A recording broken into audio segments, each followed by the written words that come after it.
ইন্ডিয়ার সাথে বাংলাদেশ অর্থাৎ বাংলাদেশের যে টেস্ট ম্যাচ হলো 19শে সেপ্টেম্বর থেকে, তো সেই টেস্ট ম্যাচে বাংলাদেশ হেরে গেছে, অর্থাৎ বাংলাদেশ হেরে গেছে। তো আজ বাংলাদেশ কিভাবে হারলো সেই নিয়ে একটু আলোচনা করা যাক।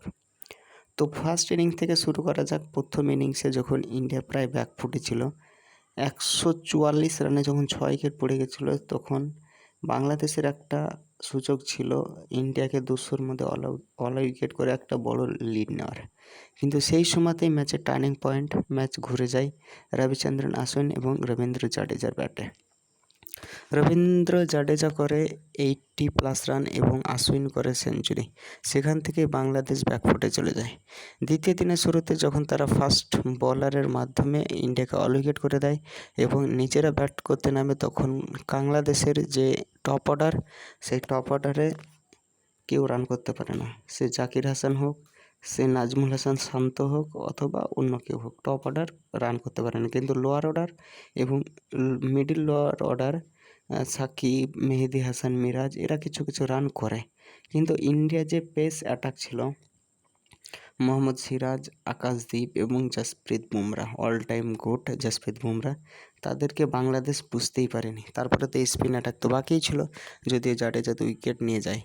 তো ইন্ডিয়ান পেসারের সামনে বাংলাদেশের একটা ব্যাটসম্যানও টিকতে পারে না এবং তারা উইকেট নিয়ে চলে যায়, উইকেট দিয়ে চলে যায় এবং বাংলাদেশ খুব তাড়াতাড়ি অল উইকেট হয়ে যায়।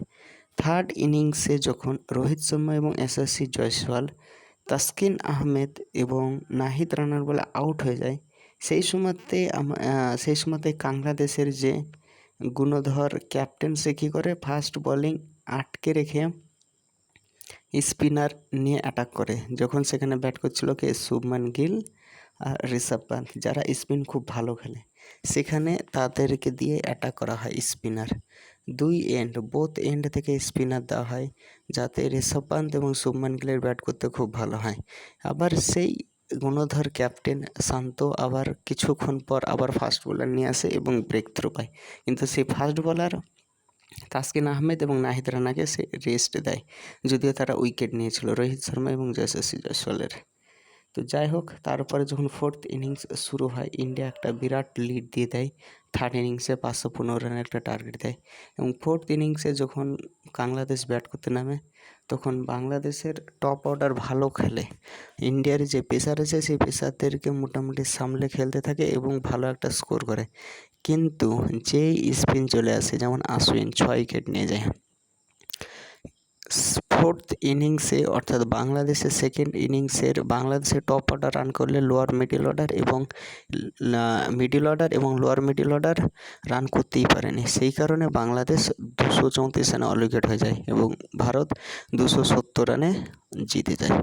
তো কি বাংলাদেশীয়, তোমাদের কি মনে হচ্ছে যে তোমাদের ম্যাচ হারার কারণ কি? তোমরা তো খুব লাফালাফি করছিলে যে আমরা পাকিস্তানকে হারিয়ে এসেছি, আমরা এখন শক্তিশালী দল, আমরা ভারতকে হারাবো। তো সুচি হে বাংলাদেশীয়। তো যাই হোক, একটু লাফালাফি একটু কম করো, ঠিক আছে বাংলাদেশ।